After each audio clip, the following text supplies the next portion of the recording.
people are going to end up treating you the way that you teach them to treat you. That's a bar. Yeah. Yeah. You're constantly teaching everyone how to treat you. And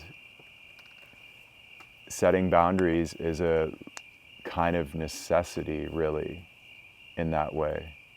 It's a necessity. In this work for me, like if I was just constantly I'll give anybody everything that they ask for all the time, answer any question at any hour of the night, free phone calls for everyone, like imagine what would happen to me. You know, compassion, not compassion, whatever. I mean, I would be like emptied out all the way. So boundaries in this work for me are not optional, really. They're completely mandatory. And I think for everybody in your lives, it just in training people on how it's okay and not okay to act with you, I think it makes it easier on the other person, personally. I appreciate it when someone sets boundaries with me, so I know. I'm just like, oh, okay, like I know how to interact with you, that's cool. Like I know that I'm not activating you with my behavior. Much better. I'd rather just be told directly. So do others that favor. And if they can't handle that, then they might not be people that you want to spend a ton of time around. How do you, oh, go ahead. No, you're good. So I was going to be like, so you just tell them straight up, be like, hey, I just don't have the energetic capacity or the mental capacity to deal with this at this moment. Can we talk later? And I feel like if it's very urgent, like you just, like how do you deal with that? I would say, hey, I can't talk about this right. I wouldn't say like energetic capacity or something like that. Just, I can't talk about this right now. Can we link up later and chat? You know, that's pretty hard to argue with. And if this person's like just absolutely desperate dying and you do maybe have space for it, you can, you know, sit down. But as soon as I feel someone's like taking advantage of me, that's a hard wall. It's like cut off at the root, like no. And that's a strength you need to build up. And I definitely in younger years had lots of people take advantage of me, and I think that's why the wall got built. I mean that in a positive way, not like a rigid wall, but just a boundary. And again, you build that up through actually like enforcing the boundary and practicing enforcing it and doing it, especially, this is the key, in a non-emotionally reactive way. The way that I just said it there, like, hey, I can't talk about this right now. It looks like you're going through something. We can link up later if that works for you, or if that's good for you. I'm happy to talk about it then. Like that's very neutral. There's nothing to really say to fight that, you know? What I was going to ask is, first of all, that's a great question. That's something I struggle with, particularly for two reasons.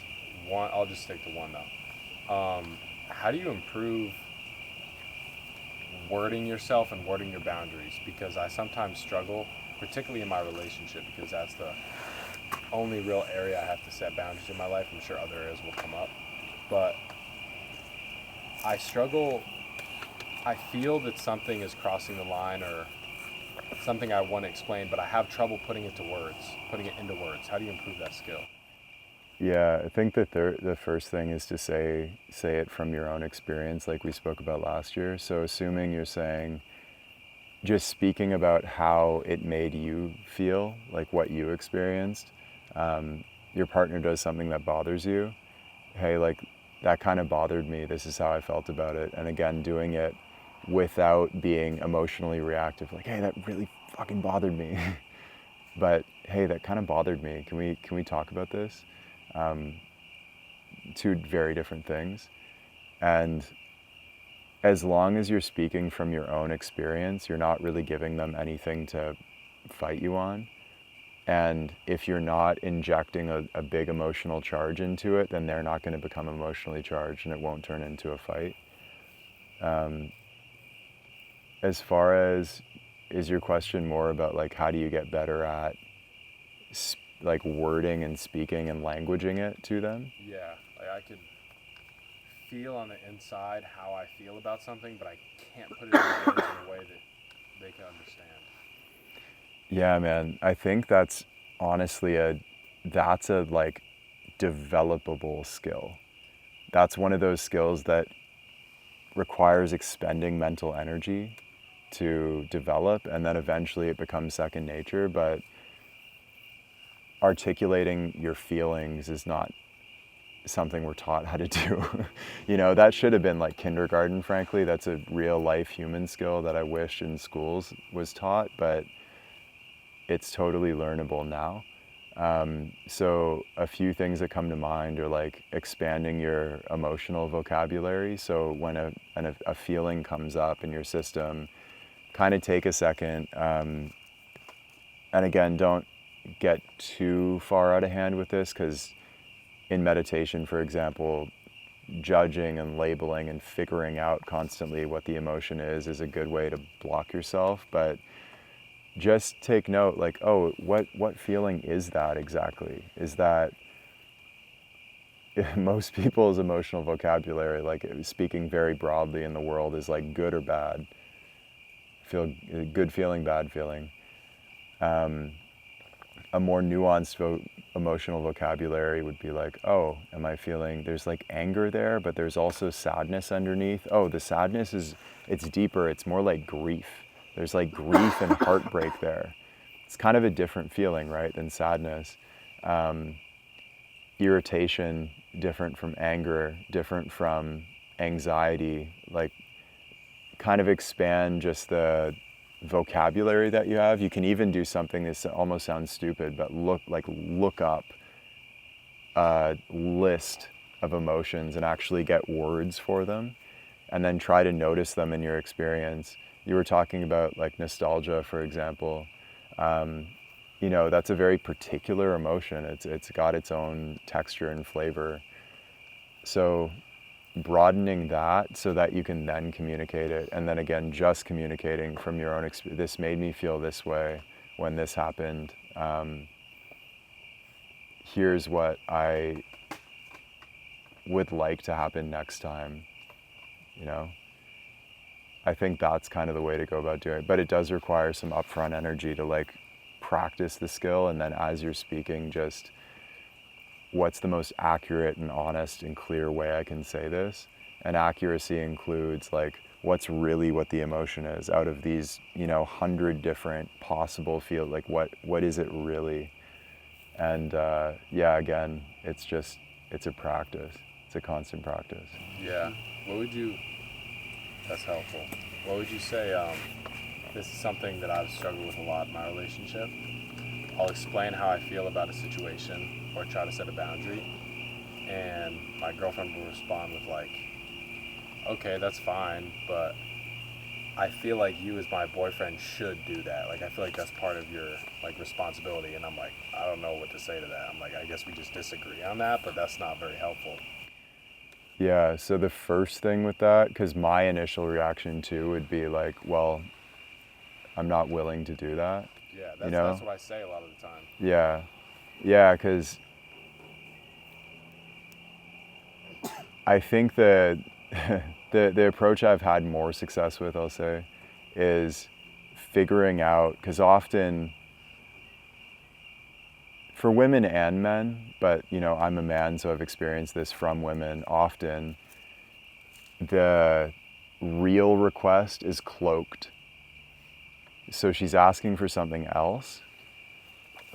That's really useful to know. It's really useful to know. The complaint is sort of smuggling in the real request. And often, maybe she doesn't even know what the real request is.